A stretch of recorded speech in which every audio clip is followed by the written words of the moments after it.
Good afternoon and welcome everyone to today's webinar. My name is Daniel Chilcott and I'll be giving you an introduction into the Flowgear platform today. Here's where we're going to be going on our agenda. First of all, I'll start by giving you some context about where we come from and the sort of category that we fit in. I'll go through some benefits to our platform, what the business upside is, some of the features and the use cases that we're used for.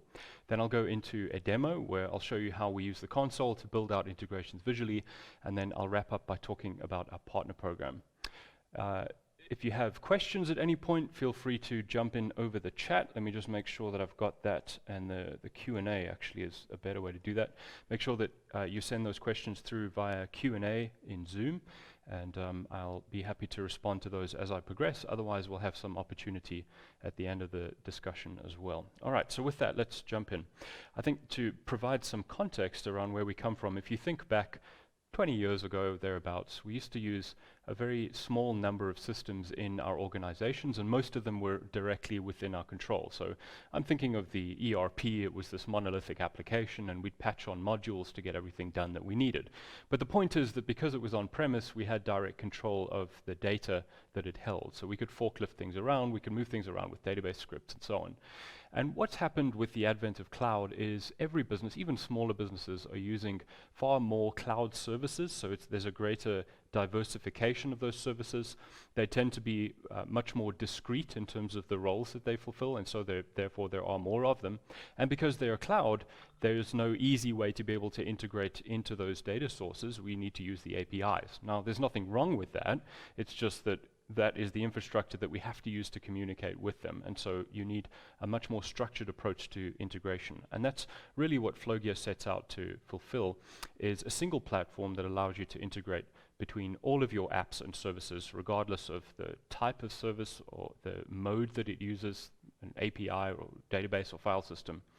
And we also allow you to integrate with third parties like your customers, your suppliers, and of course your partners. Now, no one makes an investment in a platform because of the technical features. What you're actually looking for is the business upside. Where will this help your business? And so these are the four key areas that Flowgear will benefit you in regards to.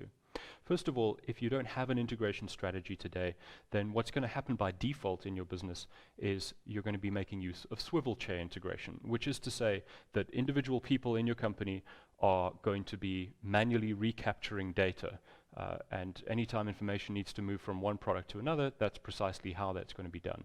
That's quite inefficient and repetitive and mundane. And so if you can put a platform in place to be able to sync across multiple different systems, then you're going to free up those staff so that they can move onto higher level tasks, and that in turn results in a boost in productivity. At the same time, once you've started to connect multiple systems together, you can move to a scenario where you have a single source of truth for a given piece of data. For example, take your customer record. It's probably spread across your accounting system or ERP, your CRM, and perhaps some line of business tools as well. You can use Flowgear's integration platform to be able to stream data from multiple sources into the platform of your choosing, perhaps the CRM, and that then means that anyone with access to CRM can get a full view, a 360-degree view of the customer.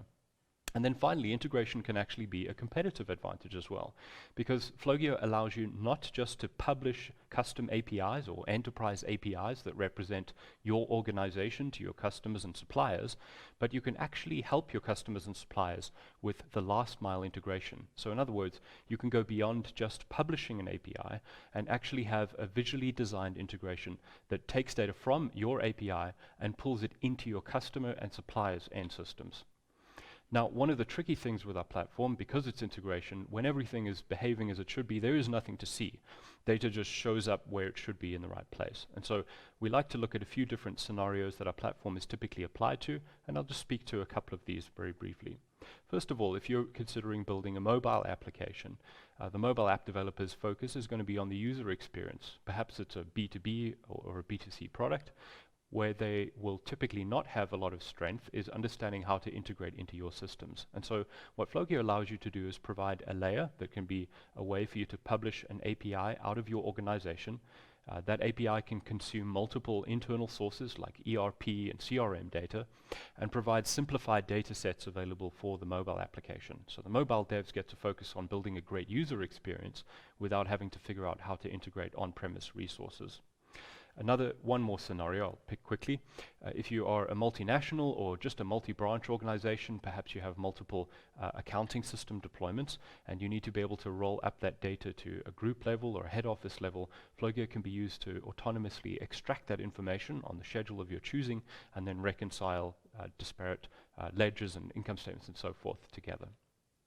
Now, one of the things that a lot of companies need to consider is perhaps they're not in a swivel chair integration situation, but they have done some investment around integration, and that's in the form of hand-coded point-to-point integrations. And so then the question becomes, why would I move from hand-coded integrations to using a platform? Well, the first thing is that hand-coded integrations are actually just fine if there's a very small number of them and you have the ability to maintain them in-house. But more often than not, what typically happens is those hand-coded integrations are actually an outsource to a third-party vendor, and usually there's a large number of them. They run in different places, on different technology stacks, they're scheduled and authorized in different mechanisms, and of course when the products that they're integrating are upgraded, it's quite likely that those custom integrations are going to break as well. So by moving over to a platform, you're eliminating a ton of the overhead that's associated with manually maintaining a large number of disparate custom-coded integrations, which of course is the most appropriate way to be running integrations that are business critical. So in other words, you can start to run an SLA against those integrations. What you'll also see in Flowgear is that our design paradigm allows you to visually build integrations, and that's a game changer because it allows you to understand, even if you aren't a developer or you don't have a technical background, it allows you to have a level of agency and autonomy over the integration design that is very hard or impossible to match if the solutions that you're relying on are built as custom coded.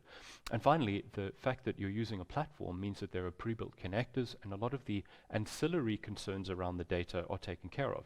Authorization, connecting into on-premise data sources, alerting on errors, logging, and so forth. All of those concerns are taken care of for you, and therefore you're able to move faster, because as you design integrations, you're focusing almost 100% of your time on the integration problem. Now, the category that we belong to is iPaaS. This is Gartner's term, and it stands for Integration Platform as a Service. iPaaS platforms are really good at connecting into structured data sources, for example, databases, file systems, and APIs. And typically, as in Flowgear, there is an emphasis on a visual design process. But there's a new technology that's certainly gained a lot of momentum in the past several years, known as robotic process automation, and RPA. And what's really novel about these tools is that instead of trying to connect to back-end APIs, they seek to emulate what a human user would do through the front end of a product. So if a debtors clerk's job is to go and capture customer detail updates, and maybe they spend a significant portion of their day doing this, what they can do is use an RPA tool to record those steps in their ERP. The RPA tool will record almost a macro, figuring out where they clicked, which fields they focused, how they filled data in, and then they can connect up data from a source like a spreadsheet, for example, maybe a list of customers that need to be updated, and just run that tool against that source data and have that work taken care of for them automatically. Now, these tools are very powerful, but because they don't connect into the back-end APIs, they do tend to be a little bit brittle. In Flowgear, we're starting to build in RPA capabilities, specifically so that you can embed integration with desktop and web applications, and you get to use the best of both worlds. So where it makes sense and where you've got access to the API, you can use the more sort of iPaaS style functionality, but where necessary, you can blend in RPA capability as well. Now, in terms of where we fit in the market, we're certainly not for everyone. And what this is really is an acknowledgement that there is a spectrum in the market, and a spectrum in terms of the demographic of customers. So on the far left side of this continuum, you've got citizen integrated platforms. And these are very kind of self-service tools. They're intended for end users, or citizen integrators as they're sometimes called. And it's pretty easy to stand up these integrations. They're very visual. They're very kind of point and click. It's not difficult to build them, but usually you cap out pretty quickly if you need very complex use cases, business logic, data mappings, and so on. But for all of that, they're usually relatively inexpensive unless you're running very high volumes of data. Then on the far right of this continuum would be traditional ESB, or Enterprise Service Bus. These are tool sets that are very common in big enterprise.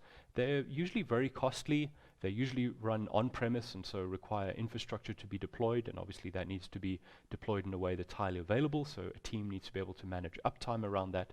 And then the descriptions of the integrations are usually very technical as well, so more emphasis on scripting. And then we have other players in the iPaaS space, but the reality is that many of them have actually gone after enterprise as well. There are many reasons for that. One reason is that a number of them have actually been acquired by enterprise-facing vendors anyway, and so they've kind of moved up to that size of business as kind of a target market. And so what we've seen is that there's a big gap in the kind of mid-market up to smaller enterprise space, and that's where Flowgear seeks to play. So what we try and do is blend the ease of use and intuitiveness of the citizen integrated platforms with the level of sophistication that's supported in some of the higher end iPaaS and ESB tools. Our value proposition really centers around these three pillars. First of all, high ease of use, as I've mentioned. A visual workflow designer means that you're able to iterate and prototype much more quickly on the design of integrations, as well as the fact that that gives end customers much more agency over the integrations. So unlike a custom software integration, where at the end of the day what you get delivered into your environment is kind of a black box, it works but you can't introspect it. In Flowgear you can see the visual design of those integrations and be able to understand what it's doing, even if you don't have a development background.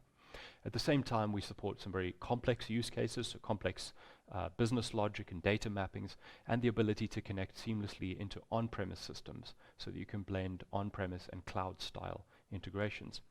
And then finally, we have a novel commercial model where others will have a model that centers around a license cost for the connectors that you need, or they will charge you based on the number of transactions that you're processing per month, or some will even charge you based on the number of CPU cores that are provisioned. Our model centers around active workflows, and that's to say that you can build any number of integrations and you're metered only on the number of workflows or integrations that are running concurrently at any point in time. And that's a very fair model because it allows you to experiment using all of the connectors that we have. And so from an R&D perspective, there's no kind of upfront financial commitment to be able to explore a use case. And once that use case results in a workflow that's now good for prime time, it's ready to go into production, that would be the point at which it's considered an active workflow, but not before. So you get the best of both worlds. You have access to all of the features and the connectors without having to actually accommodate your subscription to those requirements until you've decided to put something into production. This is just to give you a rough overview of the plans that we have available. This is publicly available information on our website, and you can see there that on the base plan, for instance, we have 10 active workflows.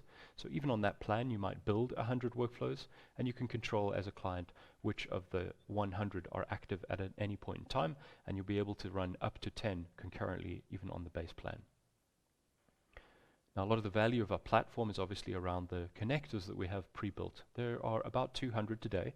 Roughly half of those we call product connectors, and those cover common CRMs like Salesforce and Dynamics 365, or ERPs like SAP and different Sage products. But we also have about 100 technology connectors that deal more with open standards and services. So there are generic connectors to deal with common APIs like REST and SOAP, including things like OAuth support. You can also connect into any SQL database, any type of file system, FTP server, and so on. And so even if we don't have a productized connector, you can generally get by using the technology connectors. And we also have a .NET SDK that allows anyone with a development background to build their own connectors. If you don't see your specific connector on the list, feel free to reach out to us. Our team can quickly confirm whether that's one that we have available. And generally, if the product that you want to integrate is something that's publicly available and has some traction in the sort of global market, then we usually will commit to building that connector at no cost for you as well. We deliver our platform on top of Microsoft Azure. We run 3 public clouds around the world in the US, Europe, and Africa. If you are a South African customer, which obviously is our home country, we are the only iPaaS platform to be able to offer you in-country hosting for the service. We also have a private cloud option, which is an optional upgrade on our enterprise plan. And under that plan, you can choose to run the Flowgear infrastructure under your own Azure tenant ID or under ours, but the point is that it's dedicated infrastructure the whole way up, so completely isolated from our public cloud. In all of these scenarios, we have full SLA backing, including a hot disaster recovery zone located in a secondary data center within the same region. I'll jump across into a brief product demo. We're going to look at a few different scenarios. Main ones I'll focus on is just being able to get some data out of Salesforce. We'll look at how we can receive orders out of Salesforce and integrate them through into Sage as a set of invoices. And then we'll also look at a use case where you might want to publish certain information out of your organization. In my case, I'm going to look at a SQL database as the data source. We'll publish a customer information out via API. So with that, I'm going to jump across into the Flowgear platform.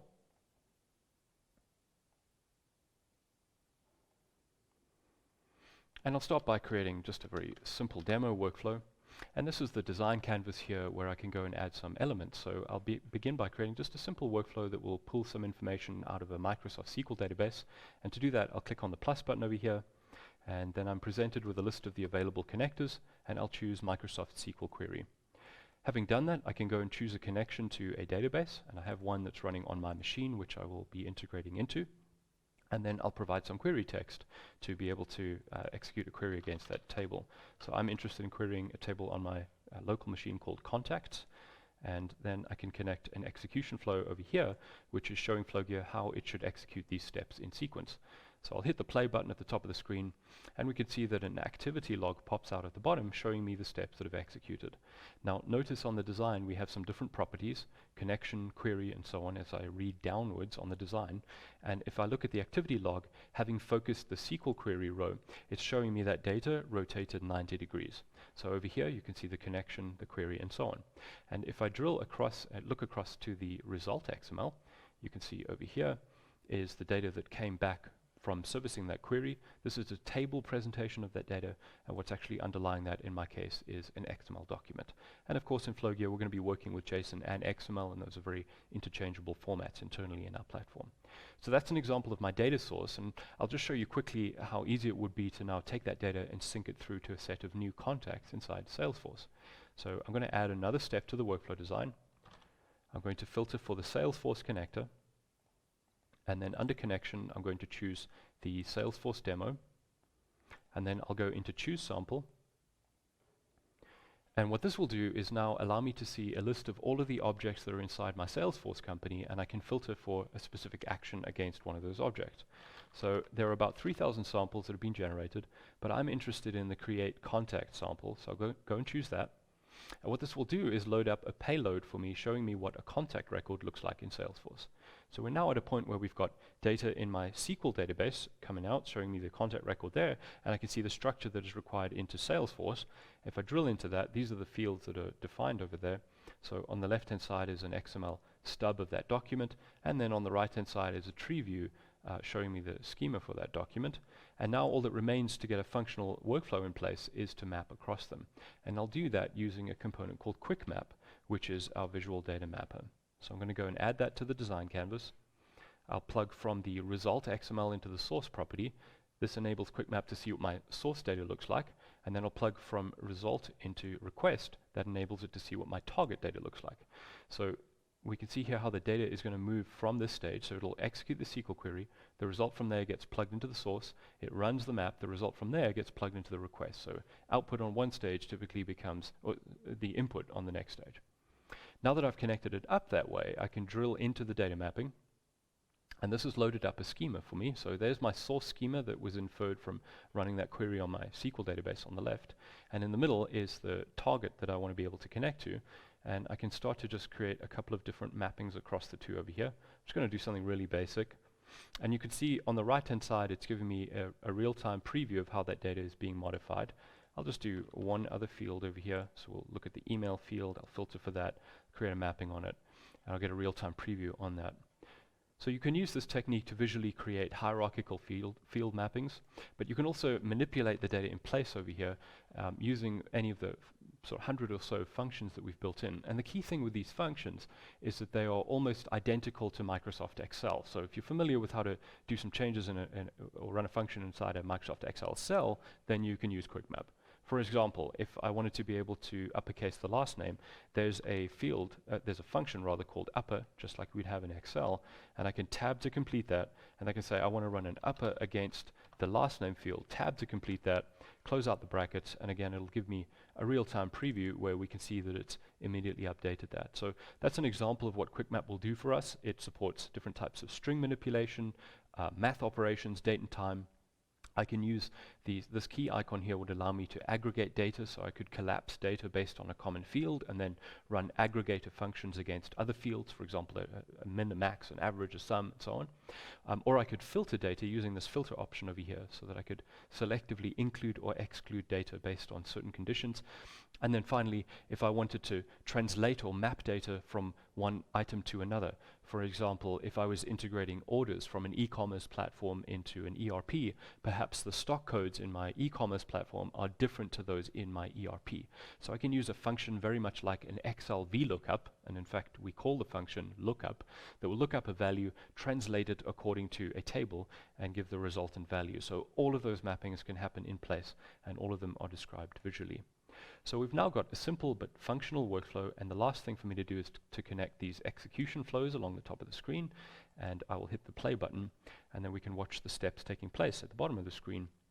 And we can see it finished the Salesforce stage over there, and if I drill into the response coming back out of Salesforce, this is the data that has been returned. Again, this is a table presentation of that data, and what's actually underlying that is this XML document. So here we can see the sort of fragment that was used to generate that request, and this is the ID here that Salesforce generated. So we've successfully been able to create these contact records entirely visually.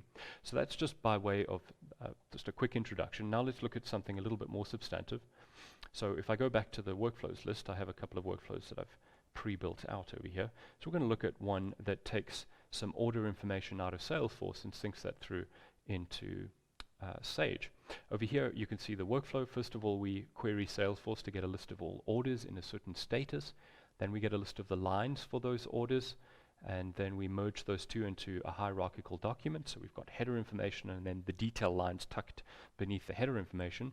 Then we go into a visual data map to translate those orders so that they're appropriate for Sage, and then finally we ingest that data into Sage. And again, if I open up Quick Map, this is a little more substantive than the one that I just showed you. So you can see those field mappings going on here. You can see the real-time result of how those fields are being generated over on the right-hand side. And you can see the expressions that are being used here. So for example, here we're generating just a random number. Again, this is very similar to what we'd have in Microsoft Excel. And some other functions. So there are some hard-coded strings here. Over here you can see a date that's been formatted into a specific form and so on. So you can see how we're able to do these really complex transformations without having to resort to any unfamiliar type of scripting. Once I'm ready, that workflow should all be good to go, so I'll just hit the play button. Again, from the activity log we can see these steps executing, and particularly if I have a look at the Sage stage, I can drill into the result from that, and I will do that and have a look at the data that's coming back. Here I can see in this sort of highlighted section is the document header information. To the right of that are the detail lines. There's just one detail line for each of the orders that I just integrated. And then over on the far right I can see a summary that 5 invoices were successfully generated inside Sage Evo. So that's a basic integration. If we take that a little bit further, what we now want to do is be able to track those integrations so that we can record the success or failure of individual items and then ultimately be able to report on that. And so we'll look at a more advanced version. It's similar. It's also querying the orders. It's getting it's iterating through those orders individually. Then it's getting the lines for the orders and so on. We're going through a map where we're sending that data to Sage just like before. So those preceding steps are very similar. But then what we're doing is we're looking at the result that came out of Sage, and we're saying, do we see a success coming out of that, yes or no? If we see success, then we record what we call a key value. And the key value says, for this invoice number, this was successful, and here's the generated document number inside Sage. Or if it wasn't successful, here's the error message that was recorded. And these key values, we won't go into a lot of detail, but they're the basis that you use to track information that's flowing through the platforms. So what I'm going to do is quickly run that. It's going to integrate probably the same 5 orders again into Sage. Over here I can see this time around it's stepping through the orders individually. If you look at the activity log at the bottom of the screen, that's finished running, it's done the integration.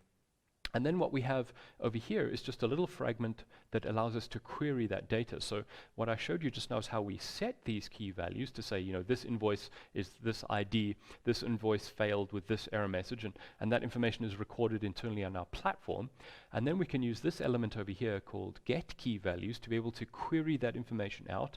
And in my case, I'm just then transforming that out into a spreadsheet. And I'm going to run this manually right from the design view. But in production, this is something that could be emailed to a user automatically, or it could be surfaced directly in the dashboard of our platform. So I've run that workflow, and I've now got a report back, and that is just a file that I can download directly from the browser. And I'll go and open that document, and we'll just have a quick look at what this spreadsheet looks like. So there's no special formatting going on here. This is just the raw data. In a production scenario, I'd do a little bit more formatting. I'd probably enrich in this a little bit more. But here you can see this is the Salesforce key. So that's the internal ID of the Salesforce order over there. And then to the right of that is the Sage invoice number that was generated. Then I've got a timestamp against that item. And then finally, it's marked these items as successful so that I can see that integrated successfully. So those are the first two use cases. The last one is we're going to look at how you can use Flowgear to publish an API out from your internal systems. So again, a workflow that I've pre-built. It's just a couple of steps going on here. So all I'm doing is querying my Sage database. This is the same Sage product that we just integrated some orders into. But this time around, I'm running a query that queries the client table so that I can go and find some customers based on the code of a customer. And then I'm mapping that data. So there's some data that I don't actually want to send back out of this API. And so I've got a mapping in place that maps certain fields and then leaves other fields blank, as you can see going on here. And on the right-hand side is an example of how it's going to structure that data set for me. So I'm actually composing an API and a data set that's very specific to what I want to publish out. So if I'd built a mobile app and I wanted to allow customers to be able to see their own details and perhaps update some of this, this would be similar to the way that you would build such a workflow. Now, inside Flowgear, if I go into the settings area, I can actually go and publish this workflow as an API. And the way that I do that is I associate a custom domain over here. So this would be your company name.flowgear.net. And then I can put a path onto the back of that. And this forms the URL that the mobile app would call. And of course, this isn't just limited to a mobile application. It could be a customer portal, a web app that's doing this. This could be a web hook from some third-party piece of software. But the point is that I've bound that. I've secured it with an API key. And this little piece of text over here is the URL that I need to plug in to be able to run this. So I'm just going to do that. So this would be simulating what would happen when a user uses that mobile app to be able to get that customer information. And what I've done in the URL is I've put in the code of the customer I want. So my customer code here is cust001. That's the customer that I want to be able to query. I'll just activate that, and this will run that query against that database and come back to me with a JSON document showing me the particulars of that specific customer. So it really is that easy to publish information out of your org. And in the example that I've shown you, we're just pulling data out of a single database, but you could just as easily mesh data with other data sources in your organization as well. So there are different ways that you could consider implementing solutions in Flowgear. If you are technical, you have a technical background, or you have technical folks on staff, they're more than welcome to sign up for a trial account, and you can start to create your own sort of proof of concept integrations. We will also help you out. So if you reach out to our team, we have a chat that's embedded into the console. Once you've signed up and created an account, you can reach out to us there. We'll help you if you give us 2 different endpoints that you want to sync together, and you tell us what you want to sync. Perhaps you want to pull orders out of an e-commerce platform into your ERP. Our team will actually bake out a scaffolded sort of proof of concept level version of that, and then be able to present that back to you. That helps you see not just the working integration, but what visual design we ended up creating to achieve that. What you can also do is you can work through a channel partner. We have partners around the world. I think we're up to about 40 partners these days. Partners bring domain expertise. So for example, if you're working with Salesforce and you need some sync around that, then we would refer you to a channel partner who has Salesforce expertise. That would obviously enrich in the value that they could bring to your organization. And all our partners have obviously been equipped through a practical certification course. That said, if you'd like to, you can potentially look look at onboarding into our partner program, or at least certifying your own technical staff so that they are able to build their own integrations. If you're joining us today and you're perhaps a third-party ISV, perhaps you're a software house, a system integrator, or a reseller around a third-party product like a CRM or an ERP, then you might also be interested in our channel partner program. And what this will allow you to do is provide more value to your customer, whereas previously perhaps you focused on integrating a particular CRM or a particular ERP. More often than not, I'm sure your customers are asking you for help with integrations around that deployment and that delivery as well. So our channel partner program allows you to deliver those types of integrations with confidence. We have an annuity commission structure around that, where you can earn up to 20% in year one on the subscriptions for Flowgear that you sell, and then 12% into perpetuity thereafter.